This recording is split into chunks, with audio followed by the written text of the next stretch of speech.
Uttaranchal University, Dehradun, NAC A+ accredited university. Hi hello నమస్తే welcome to our channel మనం TV నేను మీ శాన్వి ఈ రోజు మనతో పాటు లైవ్ కాల్లో ఉన్నారు జనసేన పార్టీ అధికార ప్రతినిధి అలాగే సీనియర్ హైకోర్టు అడ్వకేట్ కన్నా రజనీ గారు ఆవిడతో మాట్లాడదాం. హాయ్ మ్యామ్ నమస్తే. నమస్తే అండి. మేము ఇప్పుడు చూసుకుంటే ఒకప్పుడు పవన్ కళ్యాణ్ గారు వాలంటీర్స్ మీద అనుచిత వ్యాఖ్యలు చేశారని కేసు పెట్టారు. ఇప్పుడు అదే కేసు మీద ఏంటి అంటే క్రిమినల్ కేసు అనేది పెట్టారనమాట. ఇప్పుడు అదే కేసుకి సంబంధించి ఫిబ్రవరి 25న విచారణకి రమ్మన్నారు. అసలు ఏం జరగబోతుందంటారు? నమస్తే అమ్మా. ముఖ్యంగా ఏదైతే పవన్ కళ్యాణ్ గారి మీద నమోదు చేసిన కేసు సెక్షన్ అంటే ఐపీసీలో సెక్షన్ 499 500 అంటారు. అది డిఫామేషన్ అంటే పరువు నష్టం. సో ఇక వ్యక్తిగత విమర్శలు చేస్తే ఇటువంటి సెక్షన్స్ నమోదు చేయాలి, అది కూడా ఎక్స్పెషల్ గా పరువు నష్టం కేసు. గతంలో రాహుల్ గాంధీ గారి మీద నమోదు చేసిన మోడీ గారి గురించి ప్రస్తావించినట్టు, అదే రకంగా ఏదైతే చిరంజీవి గారి బ్లడ్ బ్యాంక్ గురించి జీవిత రాజశేఖర్ గారి గురించి మాట్లాడినప్పుడు ఏదైతే జీవిత రాజశేఖర్ గారి మీద నమోదు చేసినటువంటి కేసులు కానీ ఇవన్నీ వ్యక్తిగత విమర్శలు జరిగినప్పుడు ప్రస్తావిస్తారు. కానీ ఇక్కడ ఒక వ్యక్తిని విమర్శించలేదు, వాలంటీర్ వ్యవస్థ ద్వారా గోప్య సమాచారం బయటికి వెళ్ళింది, సంఘ విద్రోహ శక్తుల చేతుల్లో వెళ్తూ దాని వల్ల మనకి అంటే 30,000 పైచులకు ఆడబిడ్డలు తప్పిపోవడానికి గల బలమైన కారణం అదే అయింది అన్నారు. అదే రకంగా దీనికి ఇచ్చినటువంటి సమాచారం కేంద్ర నిఘా వర్గాలు వాళ్ళు ఇచ్చిన సమాచారం మేరకు 30,000 పైచులకు ఆడబిడ్డలు తప్పిపోయారు అంటూ వచ్చినటువంటి ఇన్ఫర్మేషన్. దాంట్లో 14,000 పైచులకు దొరికారు, 16,000 మందిని ఇంతవరకు పట్టుకోలేకపోయారు, వాళ్ళ సంగతి ఏంటి అంటూ అడిగినటువంటి పరిస్థితి. సో ఇక్కడ ఇన్వాల్వ్ అయితే డీజీపీ ఇన్వాల్వ్ అవ్వాలా, లేకపోతే అదర్వైజ్ మహిళా కమిషన్ ఇన్వాల్వ్ అవ్వాలా, ఇంకొంచెం ముందుకెళ్తే హోమ్ మినిస్టర్ ఇన్వాల్వ్ అవ్వాలా. సో వీళ్ళెవ్వరూ ఇన్వాల్వ్ అవ్వకుండా కేవలం అక్కడికి సంబంధించిన వాలంటీర్ వ్యవస్థలో ఆడబిడ్డలని క్వశ్చన్ చేసినారు, ఆడపిల్లల గురించి తప్పుగా మాట్లాడినారు అని అంటున్నటువంటి మహిళా కమిషన్ కానీ డీజీపీ గారు కానీ హోమ్ మినిస్టర్ గారు కానీ మేము అడుగుతున్నాం, తప్పిపోయిన 30,000 ఆడబిడ్డలకి సమాధానం మీరేం చెప్తున్నారని మా అధినాయకుడు ఏలూరు సాక్షిగా వారాహి ఎక్కినప్పుడు గత సంవత్సరం జూలైలో ప్రస్తావించినటువంటి డిస్కషన్. మరి దానికి సంబంధించి మహిళలకు ఎందుకు బాధ కలిగిందో మాకు అర్థం కావట్లా. ఒంటరి మహిళల్ని టార్గెట్ చేశారు, గోప్య సమాచారం బయటికి వెళ్తుంది అని అడుగుతున్నప్పుడు సో ఇక్కడ ఎవరైతే మహిళలకు ఇబ్బంది జరిగింది, మీరు మా మహిళలకు ఏం సమాధానం చెప్తారు, ఎందుకు ఇంత నెగ్లిజెన్సీగా ఉన్నారు, కేంద్ర నిఘా వర్గాలు నాకు ఇన్ఫర్మేషన్ ఇచ్చి రాష్ట్ర ప్రజలకి చెప్పమని చెప్పినాయి, అందుకనే నేను చెప్పడం జరుగుతుంది అని కూడా వారాహి మీద చెప్పడం జరిగింది. సో మనకు ఒక సమాచారం గురించి మాట్లాడారనుకో, మీకు ఎవరు చెప్పారు అని అడుగుతాం, అయితే మాత్రం నువ్వెందుకు బయటకు చెప్పావు అని అడుగుతాం.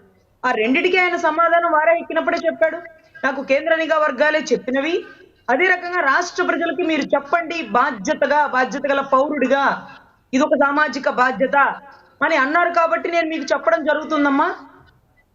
ఈ సమాచారం అంతా వాలంటీర్ వ్యవస్థ ద్వారా ఆధార్ సమాచారం బయటకు వెళ్తుంది అని అన్నారు. అంటే ఇక్కడ వాలంటీర్లు తప్పు చేశారా, లేకపోతే వాలంటీర్ల పాత్ర ఉందా అంటే, ఇప్పుడు ఎవరైతే ఒక ప్రొఫెషన్ లో ఉన్నారో పైన ఉండే అధికారి మాటే వింటారు. సో ఈ వాలంటీర్లు పైన ఉండే వాళ్ళు ఇతని దగ్గర నుంచి వీళ్ళ దగ్గర నుంచి సమాచారం తీసుకోవడం, లేకపోతే హైదరాబాద్ లో ఒక పర్సనల్ ఏరియాలో సమాచారాన్ని కేంద్రీకరించడం, వీళ్ళకి ట్రైనింగ్ ఇచ్చేటటువంటి కొన్ని సర్వే వాళ్ళు, సో ఇవన్నిటిని దృష్టిలో పెట్టుకుని జరుగుతున్నటువంటి పరిస్థితి.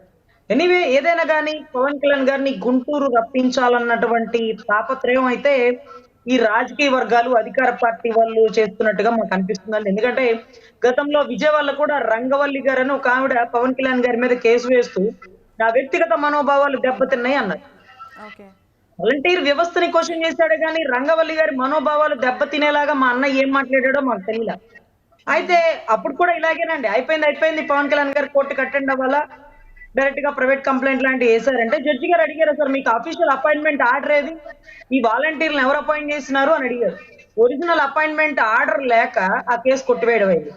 దాని తర్వాత కూడా ఇంకొంచెం ఒక అడుగు ముందుకేసి కృష్ణలంకలో కేసులు నమోదు చేశారు కొన్ని సెక్షన్స్ పెట్టి, అక్కడ కూడా అన్నయ్యని అరెస్ట్ చేద్దామన్న తాపత్రయపడ్డారు, అది వల్ల కాదు. మళ్ళీ ఇప్పుడు ఎలక్షన్ కి ముందు ప్రైవేట్ కంప్లైంట్ ద్వారా ఏదైతే తాడికొండ మండలం కంతేరు గ్రామానికి సంబంధించి పి అరుణ్ కుమార్ అనే ఒక వ్యక్తితో వాలంటీర్ల గురించి మాట్లాడారు, మా మనోభావాలు దెబ్బతిన్నాయి అంటూ ఒక పురుషుడు వచ్చి మళ్ళీ కంప్లైంట్ పెట్టడం జరిగింది. సో ఎనీవే ఈ కంప్లైంట్ ని స్వీకరించినటువంటి జడ్జి గారు మార్చి 25న కోర్టుకి అటెండ్ అవ్వమన్నారు. అదే రకంగా వాలంటీర్ వ్యవస్థ గురించి మీరు ఎలా మాట్లాడతారు? మీకు ఏ సమాచారం తెలుసు? ఎవరు చెప్పారు? ఎలా చెప్పారని అడుగుతారా? లేకపోతే వాలంటీర్‌ని వ్యక్తిగతంగా దూషించడం ఎంత తప్పు అని అడుగుతారా? మరి అక్కడ జడ్జి గారు ఏం క్వెషన్స్ అడుగుతారో, మా అధినాయకుడు ఏం చెప్తారో, ఎనీవే ఆయనైతే న్యాయస్థానాల్ని గౌరవిస్తాడండి. ఎందుకంటే ఒక కానిస్టేబుల్ కొడుకు కాబట్టి, కింది స్థాయి నుంచి కష్టపడి వచ్చి పైకొచ్చిన వాళ్ళు కాబట్టి, ఖచ్చితంగా కోర్టుకొచ్చి అటెండ్ అవ్వడానికి ఏ మాత్రం సంకోచించరండి. నిర్మొహమాటంగా కోర్టుకొచ్చి న్యాయస్థానాల్ని గౌరవిస్తారు. ఎందుకంటే రాజ్యాంగం మీద ప్రమాణం చేసినటువంటి గౌరవ ముఖ్యమంత్రి వర్యులు ఈ రోజుకి కోడికత్తి సీనుకొచ్చి సాక్ష్యాన్ని చెప్పి అతని కుటుంబాన్ని కాపాడలేని పరిస్థితిలో ఉన్నటువంటి వాతావరణం మనం చూసాం.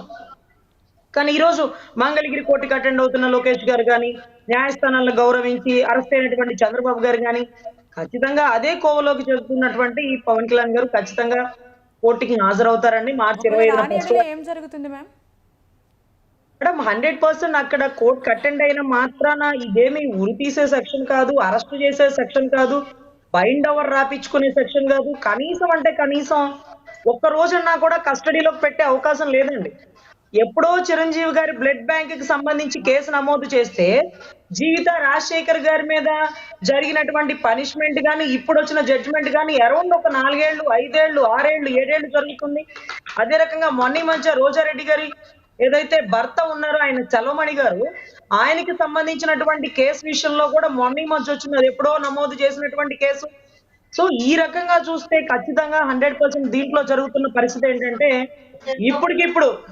ఇప్పటికిప్పుడు నమోదైనటువంటి కేసుల్లో ఎప్పుడుకో వచ్చేటటువంటి జడ్జిమెంట్. ఫర్ సపోజ్ కోర్టుకి అటెండ్ అయినప్పటికీ ఒక డిస్కషన్ జరుగుతుంది, వాదోపవాదాలు వింటారే కానీ ఇమీడియట్ గా అరెస్ట్ చేయండి అని కానీ, ఇమీడియట్ గా కస్టడీలోకి తీసుకోండి అని కానీ ఇవన్నీ ఏం ఉండవండి. సో ఖచ్చితంగా నాకు తెలిసి మార్చి 25న ఆయన కోర్టుకి అటెండ్ అవుతారు అనుకుంటున్నాను. న్యాయస్థానాల్ని గౌరవించే ఉద్దేశపూర్వకంగా ఉన్న వ్యక్తి కాబట్టి, సో ఖచ్చితంగా మేము అనుకున్నట్టుగా ఆయన ఎలక్షన్ టైం అది కూడా మార్చి 25 మంచిగా అభ్యర్థులను ప్రకటించి ప్రచారం చేస్తున్న టైంలో ఆయన ఆ రకంగా పర్యటన కూడా శుభ సూచకమే భావిస్తున్నామండి. ఎందుకంటే ఎలాగో గుంటూరు పర్యటన జరగాల, ఎలక్షన్ పబ్లిసిటీ జరగాల. అదే రకంగా ఆ రోజు కోర్టుకు వచ్చి అటెండ్ అవుతారు, ఇటు వచ్చి మా సభకి అటెండ్ అవుతారు. స్వామి కార్యం సకార్యం 2 పనులు జరగదు. అంతేగాని రాయలేను, మళ్ళీ రేపు వస్తాను, ఎల్లుండి వస్తాను, ఇవన్నిటికంటే ఒకసారి న్యాయస్థానాలకు అటెండ్ అయితే బాగుంటుందండి. ఎందుకంటే అదే కోర్టులో గతంలో ఎప్పుడోనండి వంగవీటి రంగా గారు అటెండ్ అయినటువంటి గుంటూరు కోర్టు, మళ్ళీ అదే కోర్టులో ఈ రోజు పవన్ కళ్యాణ్ గారు డిఫామేషన్ ఐపీసీ సెక్షన్ 499 దృష్ట్యా అరెస్ట్ అవడం అనేది మాకు నిజంగా చాలా ఆశ్చర్యకరంగా ఉంది. ఎనీవే అరెస్ట్ మూమెంట్ అనే పదాలే అక్కడ ఉండవు కాబట్టి కోర్టుకి సబ్మిట్ చేస్తున్నారు. కేవలం కోర్టుకంటూ సబ్మిట్ చేశాక డిస్కషన్ జరుగుతుంది, కొన్ని క్వశ్చన్స్ అడుగుతారు, చక్కగా ఆన్సర్ చేయగల సమర్థత గల నాయకుడు.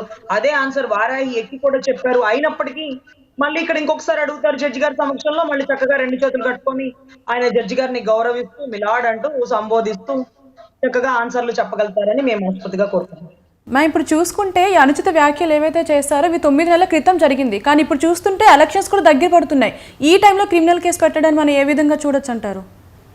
మేడం 29/21లో నమోదైనటువంటి చంద్రబాబు గారి కేసు స్కిల్ డెవలప్మెంట్ 2023లో A37 గా ఆయన్ని పొందుపరిచి ఆయన అరెస్ట్ చేసినటువంటి పర్వం మేము చూసాం. ఇసుక ఫ్రీగా ఇచ్చింది ఆయన ప్రభుత్వం ఉన్నప్పుడు. 2019 ఈయన ప్రభుత్వం వచ్చిన దగ్గర నుంచి లేని నొప్పులు బాధలు 2023, 24 వచ్చాక ఇసుక ఫ్రీగా ఇవ్వడం వల్ల రాష్ట్ర ఖజానాకి గండి పడింది, చాలా మోసాలు జరిగి దాన్ని వెలుగులోకి తీసుకొస్తానన్న తరుణం మేము చూసాం. ఇన్నర్ రింగ్ రోడ్ అలైన్మెంట్ కి రాష్ట్రానికి రాజధాని లేదంటే రోడ్డులో అవకతవకలు జరిగినాయి, క్విడ్ ప్రోకో జరిగిందంటూ నమోదైన కేసులు. ఇవన్నీ కూడా ప్రతిపక్ష నాయకులను ఇబ్బంది పెట్టడానికి, ఎలక్షన్ క్యాంపెయినింగ్ లో పాల్గొనకుండా చేయడానికి, ఆ క్యాడర్ ని భయభ్రాంతులు చేయడానికి గల చేసేటటువంటి కారణాలండి. అంతకు మించి వీటిలో ఇంటెన్షన్ లేదు, వాళ్ళు చేసేటటువంటి తప్పు ఏమీ ఉండదండి. ఖచ్చితంగా ఎలక్షన్ ముందు ఇదొక మైండ్ గేమ్. ఆయన అరెస్ట్ చేస్తున్నారు, ఆయన కేసు డిస్కషన్ జరుగుతున్నాయి, ఆయన కోర్టుకి అటెండ్ అవుతున్నారు, ఆయన కూడా ముద్దాయే, ఆయన కూడా కోర్టుకు వెళ్ళలేదా అని చెప్పడమేనండి. అంతకుమించి వాలంటీర్ వ్యవస్థ గురించి ఆయన ఎవరిని కించపరుస్తూ మాట్లాడలేదు. మన ప్రభుత్వం వచ్చాక కూడా మీకు 5,000 కాదమ్మా ఇంకా కూడా పెంచుతాం, మీ ఉద్యోగానికి భద్రత కల్పిస్తామన్న కూడా మాట ఇచ్చినటువంటి పవన్ కళ్యాణ్ గారు ఇంకా కూడా వాలంటీర్లని చొక్కాలు మడత పెట్టండి, మీరే నాకు సంబంధించినటువంటి సైన్యం, ఎలక్షన్ టైంలో మీరు రెచ్చిపోండి, అవతల మీద గొడవలు పడండి అంటూ పాపం డిగ్రీ చదువుతున్న పిల్లల్ని ఈ రోజు రౌడీలుగా మార్చబోతున్నటువంటి ప్రభుత్వం. వాళ్ళ పని వాళ్ళు చేసుకుంటున్నారు. మీరిచ్చే జీతం 5,000. ఈ రోజు డిగ్రీ కూడా లేని 10th క్లాస్ పాస్ అయినటువంటి అంగన్వాడీ వాళ్ళు మా జీతం 11,700 దాన్ని ఇంకొంచెం పెంచండి. ఇంకా మాకు ఇంత కావాలి అంటూ డిమాండ్‌గా రోడ్ల మీద పడి ధర్నాలు చేస్తున్న మూవ్‌మెంట్‌లో 5,000 జీతం తీసుకున్నటువంటి వాలంటీర్లు ఏమాత్రం బయటికి రాకుండా సేవా దృక్పథంతో చేస్తున్నారట. మరేమో పాపం ఎమ్మెల్యే పోస్ట్‌లో ఉన్న వ్యక్తి, సేవ చేయాల్సినటువంటి వ్యక్తి ఆయన మాత్రం 2.5 లక్షల జీతాలు దొబ్బుతూ ముందొక కారు, వెనకొక కారు, క్యాన్వాయ్, గన్‌మెన్. సో ఇన్ని ఫెసిలిటీస్‌తో పోవడం, మరి డిగ్రీ చదువుకున్న బిడ్డలు మాత్రం సేవ చేస్తారని ముందుకు రావడం అది ఎంతవరకు సమంజసం? అదే రకంగా వాలంటీర్లకి న్యాయం చేస్తాం. వాలంటీర్ల పక్షాన సపోర్ట్‌గా ఉంటాం.